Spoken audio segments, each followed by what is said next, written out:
of Scotland Yard, true stories from the files of the London police.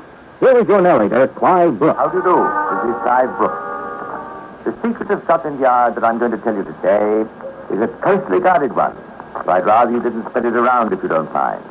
It seems that towards the end of the last century, the Yard had on its payroll an inspector called Duskowitz, whose devotion to his bank account exceeded his devotion to duty. Let's talk of other things. Let me put to you a problem. How does a Paris waiter rise to the title of Count? The rank of a barrister at law and the possession of £30,000. All this was done by the man whose casebook history I'm going to tell you today. His name was Henri Perot, a waiter with ambition. Not the usual waiter's ambition, the setting up of his own cafe. As he served the customers, Henri's dreams soared far beyond the kitchens and the neat rows of tables. Nature had bestowed on him certain gifts. He was handsome, ingratiating, shrewd. He had a command of languages and, a wonderful way with women. He used these talents to the full, and he had luck on his side as well. For instance, he was questioned by Inspector Dragnet. Oh, I'm sorry, I shouldn't be talking about him. To achieve his ambitions, Henri used two methods, both requiring considerable courage.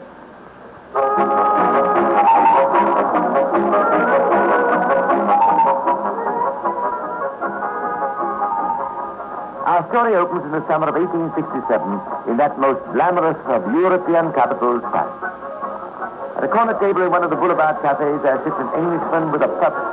His name is William Cotton, and his purpose. We are just about to discover. Oh, garçon! Garçon! Come in, monsieur! At your service, sir. Garçon, est-ce que vous pouvez... monsieur would prefer to speak his native tongue? Oh, you speak English, eh? Yes. Well, then perhaps you're the chap I'm looking for. Name of Henry, by any chance? That is right, sir. Henri Perot, at your service. Good. I've been told you're the chap who can help me. Not without recompense, of course. You'll not find me stingy, you know. I'm here in Paris for a week. It's my first visit to Paris. Yes. You wish to be shown the sights? Exactly. Now, Henry, I've been told that you know Paris backwards, and, that's why I want to see it. But I do not quite, too subtle for you, I expect. No, what I mean to say, none of this Eiffel Tower museum stuff for me. I want to see the places one hears about, the corners of the city hidden from the general run of the tourists. I think I understand, monsieur. You wish to see why we call Paris the city of pleasure, eh? Every kind of pleasure, eh, monsieur? The pleasure-seeking Mr. Cotton was well satisfied with his guide, who seemed to have an inexhaustible knowledge of the shadier parts of the capital. For his part, Henri was delighted with his employer, whom he found to be a wealthy bachelor with no inhibitions about tipping. Imagine his further delight when, after a few days, the globe-trotting Englishman offered him a more permanent and rewarding form of employment, that of traveling companion and courier. Henri accepted with alacrity, and within a few days, the couple arrived at their first port of call, Constantinople. This hotel is quite up to date, Henry. I expected the place to be centuries out of date, but it is. No, indeed, monsieur, very pleasant. I hope you found my services to your satisfaction, monsieur, on the voyage. Oh, absolutely. I see no reason why the arrangement shouldn't work out perfectly. Now, where are my gloves? You are going out, monsieur, right away? Well, no point in wasting time, Henry. And you're coming with me, I hope, to nose out the spots of interest. Very well, monsieur. We are staying for some time here in Constantinople. Well, more than a night, anyway. I think I'd better carry all my money with me. You never know with these foreigners. Very wise, monsieur, very wise. One should not leave anything valuable in strange hotels. Very wise to keep it with you at all times.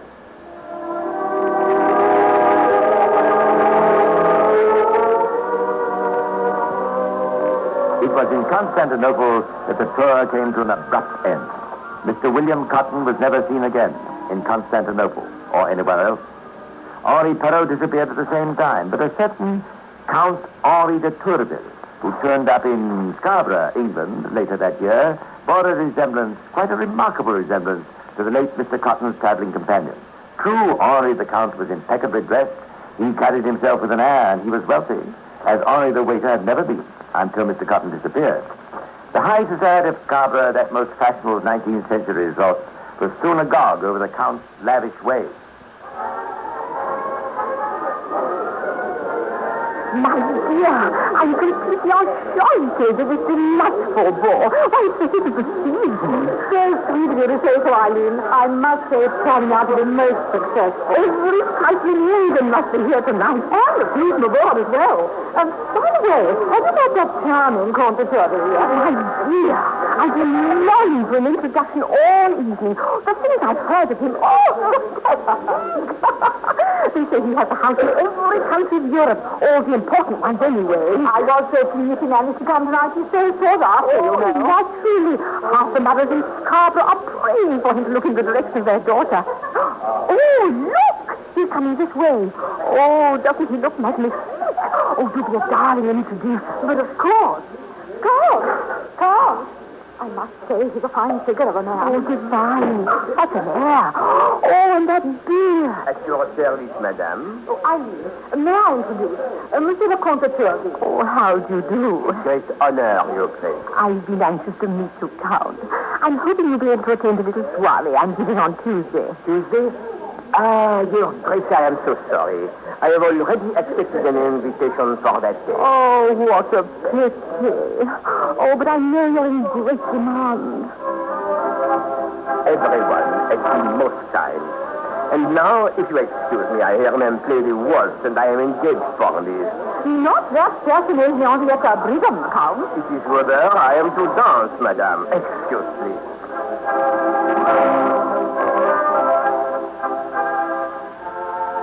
Using every trick known to him, as a waiter, a man, and a Frenchman at that, Henri was now bent on the conquest of Miss Henrietta Brigham, a young lady who was due to inherit £30,000 on the death of her widowed mother. And that was when pounds were pounds. Whether or not the Count was influenced by that fact, he certainly made a dashing wooer and a successful one. My darling little wife, you have made me so happy. Oh, wasn't it a wonderful wedding, Henry? Wasn't it grand? Everyone was most kind. And now our honeymoon. Paris. About that, Henrietta, Yes? a difficulty has arrived in the matter of transferring my money. I was wondering, do you think your mother might be willing to make me a loan? But I'm sure she'd be delighted to, my love. Good. I'll ask her right away. Just a little trouble, you understand, over the transfer. The truth, of course, was that the Count, having used up all William Cotton's money in making a big splash at Scarborough, was now flat broke. Still, Mamma Brigham was only too pleased to make her son-in-law a loan. Once. But when Henri, having spent the whole sum on the honeymoon, returned with a request for more, he soon became aware of the trickiness of his position. His wife had no means of her own, and all requests had to be made to Mrs. Brigham, who not only feigned deafness on such occasions, but after a few months, horror of horrors, began hinting that repayment of the first loan would be welcome. Drastic action was obviously necessary, and in taking it, Henri the waiter was to show that no one is more ruthless than a man trying to maintain a standard of living to which he is not accustomed. Where are you off to, Henry, dear? It is today I pay your mother a visit, my darling, and pay her back the money. There are two things, eh? What money? Oh, did she lend us for the honeymoon? Yes. I had a letter yesterday asking me to loan. Yes, you? Why, that's unlike Mamma. I must go now, Henrietta. Give her, my love, Henry. Tell her I'll be calling on her tomorrow, and I'll be bringing baby to see her. Yes, my dear, I will tell her.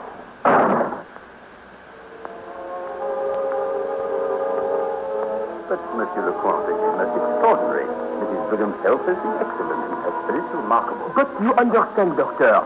Mrs. Brigham, she said to me in her letter, "Bring me pistol, I have a fear of burglars." Well, I bring a gun with me, this gun that you see in her hand.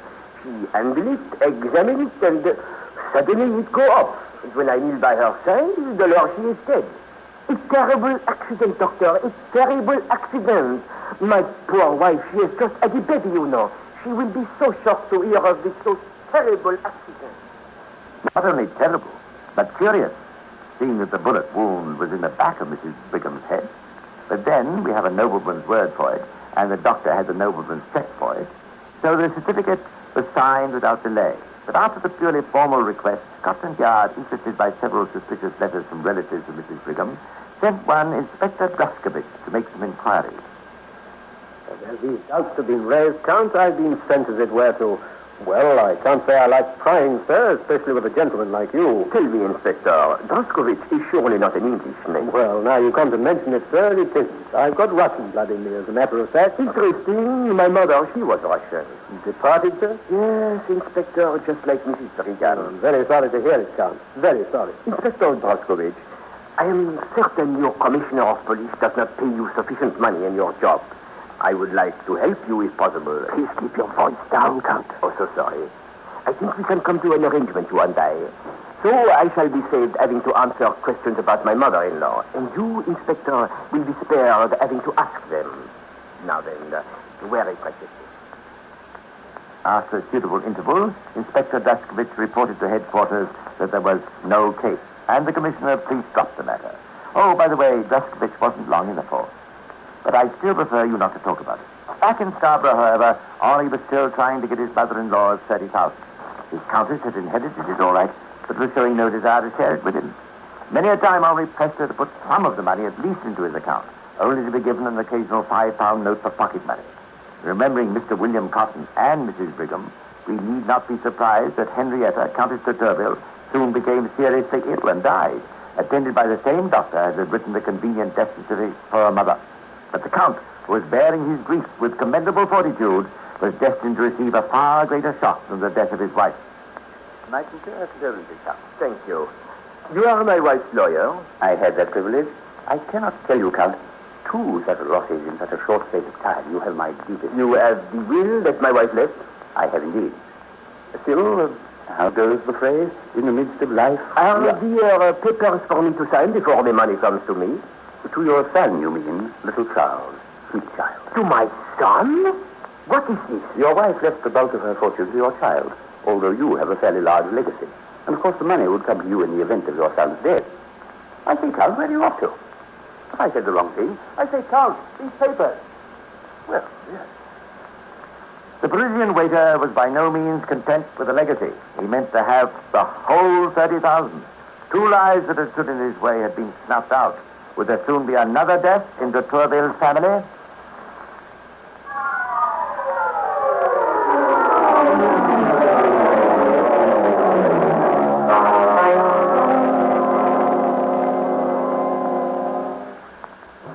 Well, when I get through high school, I might try to get a job that pays 50 or 60 a week so I can get some wheels of my own. And then again, I might try to get into some college somewhere. Or I might just sort of hang around and see what happens. Some people, when they approach the end of their high school days, just don't know what to do next. And with all the possibilities open to young people nowadays, it's easy to understand why. But here's some good advice. If you'll be finishing high school soon, don't spend the next few years just marking time. Put them to good use, preparing for the future. One excellent way to do this is by joining the United States Air Force, America's aerospace team. As an airman, you'll learn a vital aerospace skill as you start a career in one of the world's most future-oriented organizations. Ask any Air Force recruiter for the facts about the aerospace team. You can be part of it.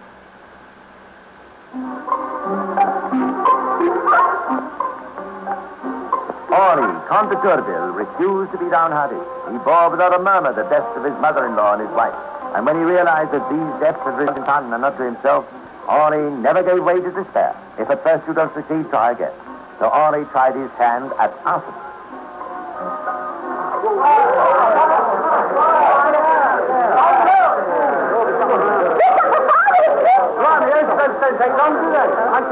I say, excuse me, it's Count de Turville, isn't it? I am the Count, yes. Well, I'm from the Daily Chronicle. This was your house, isn't it? Wasn't it, Count? That is right. It's terrible tragedy. Well, you seem very calm about it, Count. Is it insured? Heavily insured, yes. Ah. Well, was there anyone inside when it caught fire? Myself and my small son, Charles. Unfortunately, there is no way out for him. What? You mean he's trapped in there? But he's a farmer, no? There is no need. They cannot get him out. He is locked in. But have they tried, sir? Has everything possible been done? Oh, look, there's a body over there. I'll see if we can... There is nothing he can do. Don't give up hope, dearie. Those men can do wonders. Perhaps. But they cannot save my son. No! The bombing's going to shut it down! Interfering fool! There, I told you he wouldn't give up without trying. He's going up the back way. Slimy, what's that? They're putting the ladder over the side window. They can't get my son out. They can't, I tell you. He is locked in his room. There is no way out for him. Don't take on so severely. Don't save him this right here. Oh, mon Dieu, qu'est-ce qu'on peut faire? No! He's there! He's the side window! He's coming down the ladder! I can't see if he's got the key! Yes, he's got the kid in his arm. He saved him.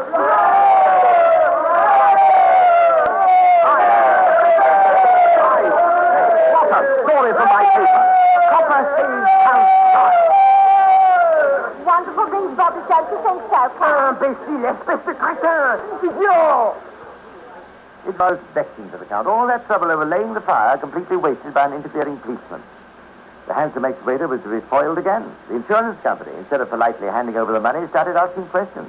Awkward questions. Devilish awkward. Count Henri de Tourville found himself stumped for plausible answers. The company then had the gall to say that if he wanted to get any cash out of them, he'd better bring an action. Now, that was the last thing that Henri wanted. So he found a willing relative to adopt his son, and he left Scarborough, dropping his title as he went, and made his way to London. London, August the 5th, 1871.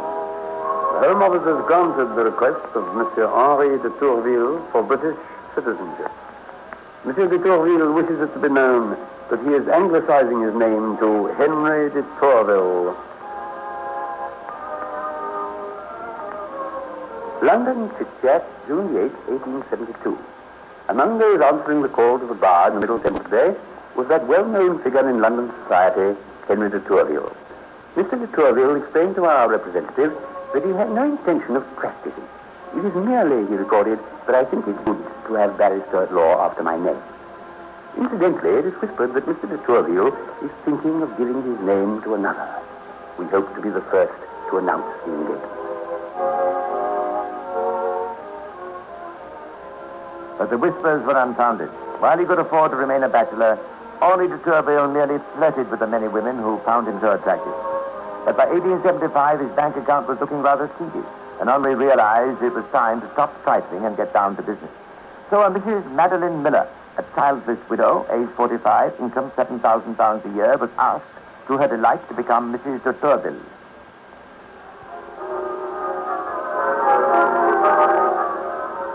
Really, Madeleine, must we always have this Sarah, your maid, with us, even on our honeymoon? She's been with me so long, Henry, I'd feel so lost without her. But, my dear, a man when he marries wishes to be alone with his wife.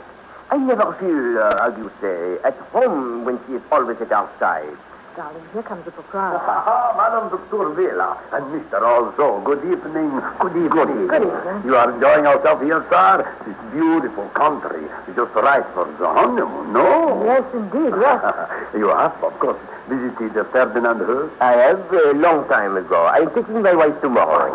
Yes, you must. It will be a fine day for you. I do so want to see the Princess. I heard it's so exciting, and the view. Oh, you shall be thrilled by the Ferdinand Hurst, madam. Looking forward to it enormously. Honeymoon couples like it always. It is very quiet up there on the cliffs. People can be alone, yes?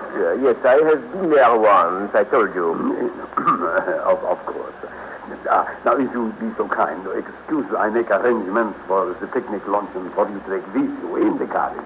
And I must go and find Sarah and tell her about tomorrow. Oh, Madeleine, I must tell you that the carriage tomorrow will only be big enough for you and me. Nonsense, Henry. Surely you can get a bigger one. Sarah would so like the excursion. But why, my darling, it will be so much nicer, just you and me alone. You and I, no one else, Madeleine. You are all I want. Just you and me, Madeleine. Dear love, when you say it like that, what can I answer but yes? The next morning, Henri and Madeline set off to view the famous beauty spot. As they approached the pass, de Tourville stopped the carriage and informed the coachman that he and his wife would finish the journey on foot. Nothing strange about that. It was a lovely day, and after giving them instructions, the coachman left and drove back alone. The morning passed to the afternoon, and as the evening changed to night, the proprietor of the hotel and his wife became more and more anxious. The English, my lord, knows that they are supper at 8. Now it is already half an hour after 9. They should have been here long ago. A fresh party should be sent to look for them. We give them another 5 minutes, and then... You must come quickly. My wife, my Madeleine, terrible accident. She was walking too near the edge. I told her not to go so near, but she would not listen, and then, it is too terrible. We must go quickly. I know exactly where it was that she fell.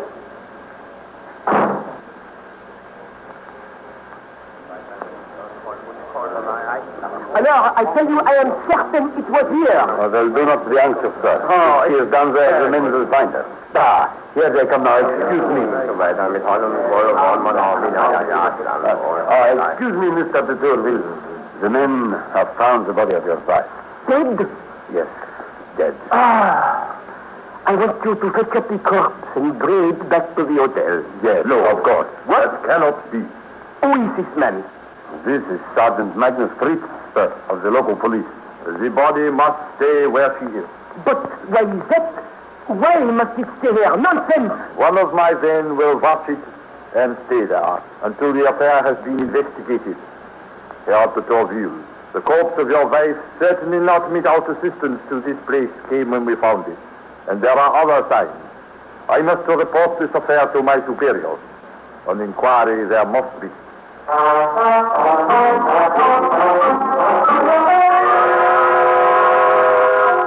Finding of this court of inquiry is that the deceased lady died through an accident, and no responsibility whatever for it attached to this worthy gentleman, a visitor to our country from England, who has this court's deep sympathy in his sad bereavement.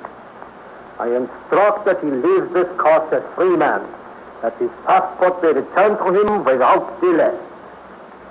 So, for the third time, Henri went to collect the dividends from debt. Back in London, the executor of Madeleine's will, having heard his sad tale, paid without hesitation to Turville the sum of nearly £40,000. Henri's biggest jackpot yet. This most successful trickster settled down once more to his life of ease.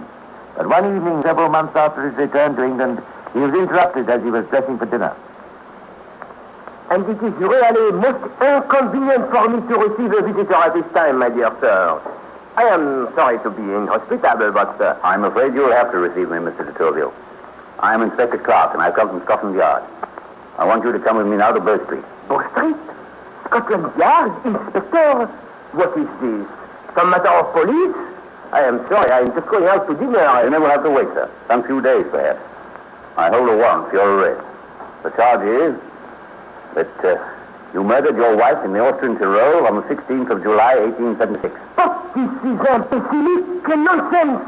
In any case, I was abandoned. Abandoned, sir? Liberated.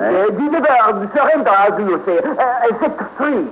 Free from all responsibility. That was in Austria, Mr. de Tourville. If the Bow Street magistrate wants to see you now, you'll be charged formally, and counsel will be appointed for your defense.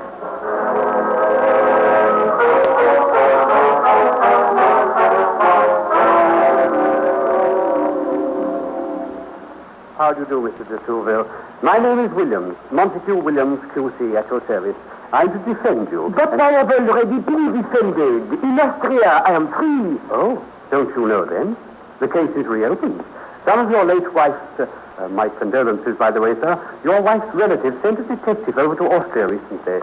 This detective looks into the facts of your wife's death and seems to think that she may have been pushed.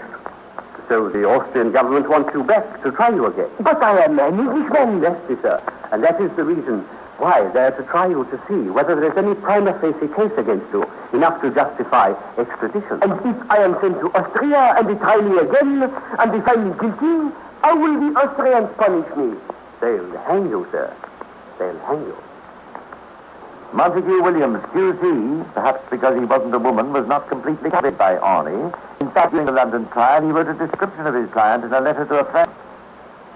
The accused's hair, moustache, and other hirsute appendages are of a glossy blackness that is suggestive of a meretricious application.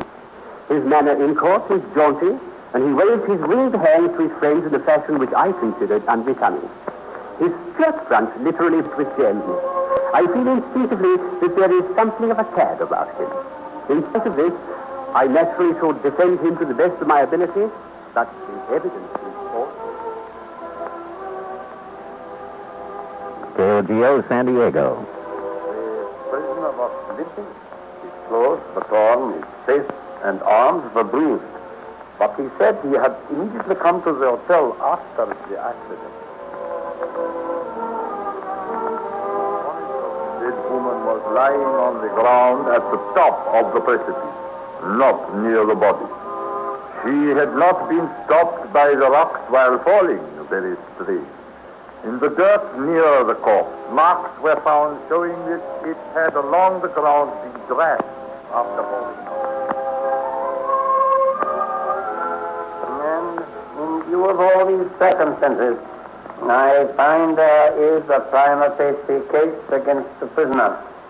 In accordance, therefore, with the treaty of extradition with Austria, he must hereupon be surrendered to the Austrian authorities. Scotland Yard sent Inspector Clark to Henri's last trial in Vienna. He took with him the skull of Mrs. Brigham and the evidence gathered by the insurance company concerning the fire in Scarborough. Hundreds of depositions were read, dozens of witnesses heard. Henri himself made a speech, at the end of which the judge told him he talked too much.